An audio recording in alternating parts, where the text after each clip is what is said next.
Yo, what's the deal, fam? It's your man Eeze. Morning walk, morning coffee. Hope you all are doing well out there. It's brisk out here. Fall weather is upon us. What we talking about today? Quite a few things. Let's start with the locks. Jadakiss in particular on their podcast, Two Jews and Three Black Dudes, one of the greatest podcasts available as we speak. They were talking about how the fans want them to do an album with one producer. And I thought, yo, that's pretty fire in a sense, right? But I want to pivot it to Jadakiss because I think that's the missing component in his resume. A classic album, right? And most of his albums are lacking one thing, right? At least for me, cohesion. And I think he could totally benefit from working with one producer. He mentioned names such as Alchemist and Just Blaze. He said he needed at least two producers. But Styles P and Sheek kind of gave some drawback because they felt as though, you know, people want you to do it now because that's the end thing and that's what's trendy and that's what's popular. I understand that take to a certain extent, but I will say Styles P has gone down that road with Scram Jones. I think they did Float together and with Havoc, Wreckage Manor, right? The last 3 or 4 years they did that project. But I think Jadakiss would benefit immensely from that. Singular focus, right? The sound doesn't have to be repetitive. Doesn't matter the producer he chooses. That's a lie. It does matter who he chooses. I'm not gonna, throw any names out there that shouldn't produce. But the names he mentioned, Just Blaze and Alchemist, would be pretty dope. He has a great synergy and history with those two.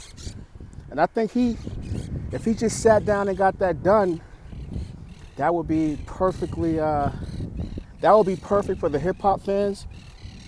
And he can get that proverbial monkey off of his back because he is lacking a classic. I know a lot of people try to push Kiss of Death into that category. I think it has too many misses for that. He's always gotten in a place where he worked with too many producers and he tried to, in my opinion, check too many boxes, which led to a lack of cohesion. And when you do that, sometimes the projects don't age very well because you decided to go too trendy in a sense, and a lot of those records stick out like a sore thumb, If you're being objective, you know exactly what I'm speaking about. But I thought that was pretty cool, man, that the fans feel that's something that they should do or they would be supportive of. And the fact that the Locks even spoke on it. But Jada, if you listening, man, that will work perfectly for you. Because even on his latest album, Nations, that's what, like 5-6 years ago, he did go down a new avenue in comparison to his other albums, but he utilized post-production. You can hear the live instrumentation. Shout out to Buddha and Grants. And I was just hoping for that next step. It's been quite some time. A lot has happened since then, the verses, and he was on that bag money hunt. And I'm pretty sure it worked out in his benefit in that sense. But as far as making an album, I think Jadakiss, 1 or 2 producers, not a singular focus per se. I think I said that about 2 minutes ago, but more like a direction. That's the word. A direction where it doesn't sound like a compilation album. So that would definitely bode well for Jadakiss, his supporters, and hip hop. So go get that classic, man. Tap into, find a producer. I know he like to work with major labels. I guess get the budget, put the music out, man. Tell me what y'all think in the comment section. Or do you just feel like Jadakiss, as some comments state, he's a one-trick pony. He's good at what he does, but as far as the classic albums goes, that's just not up his wheelhouse. Let me know what you think, man. Man, let's talk about LaRussell, Vallejo, California's very own. We talk about business acumen a lot in our community or culture. But what this young man is doing is not only genius, but it's ingenious, What am I speaking about? He got a good company movement, right? Where he has concerts and shows and backyards and creates his own tours pretty much without the middleman, and including his fans and supporters and making them feel like family. That's how you build a type ecosystem, I just wanted to shed some light on that because some of the stuff he's doing is once again ingenious. Sliding bars or scales, allowing fans to bid on merchandise and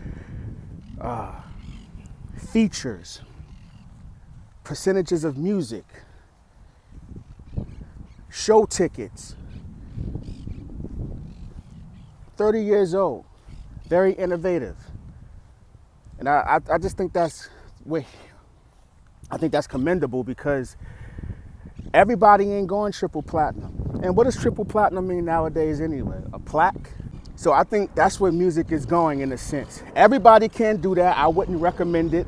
I would also recommend if you decide to have shows in the backyard that you have adequate security and you plan it out because for obvious reasons. But I just wanted to shed light on how many different possibilities there are concerning music and where we're going. And it's like he's leading the pack in that sense where it's innovative, it's ingenious, it's genius.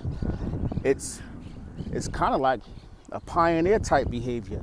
He's not mimicking anything anyone else is doing in a sense. These are the type of ideas that could have spawned from the pandemic in a sense, right? Where we were like, things are limited. But the fact that this idea is thriving post-pandemic and he still has supporters and family pretty much lining up to come support his merch and his shows, sit downs and share his ideas and watching hip hop flourish, man, because he is hip hop. Whether because hip hop ain't just East Coast boom bap, hip hop ain't just the South, hip hop ain't just Doggy Style and the Chronic. There's many different other areas and regions and pockets that keep hip hop alive in a sense, you know what I mean? So what this young man is doing, LaRussell, salute to you, man. I appreciate that. I value what you do too, man. And hopefully the next artist or producer or innovator or creative is watching and it inspires them to take it to the next level. Could you imagine JoJo coming out singing the hook or the ad-libs to Black Girl Lost over the orchestra? It just works out perfectly, man. And a lot of this stems from, this question stems from my previous appearance on Hip Hop Talks, and we spoke about some of these things, how, Nas doesn't celebrate the other albums outside of Illmatic, and it just got my brain to going like, wow, he could really sell out shows. Doesn't have to be stadium shows, it could be arenas, what have you, intimate settings, whatever it is, just performing particular albums. Now, granted, there needs to be a disclaimer there. We're not looking for him to perform Ether, because some people are going to say that. Some people even feel like the message is full of subliminals that he probably wouldn't perform. But even without those two records, it still works. The musicality, man. That's why it's important to make music that's not trendy, but that's more or less true to you and who you are and what you enjoy. Because when that catalog gets older and it grows with you, the possibilities are endless. You're not boxed in. It was written, NAS, Master Pill, although that was prior to you guys' relationship, that would be a phenomenal job to really start pinpointing, highlighting, and appreciating those albums as well.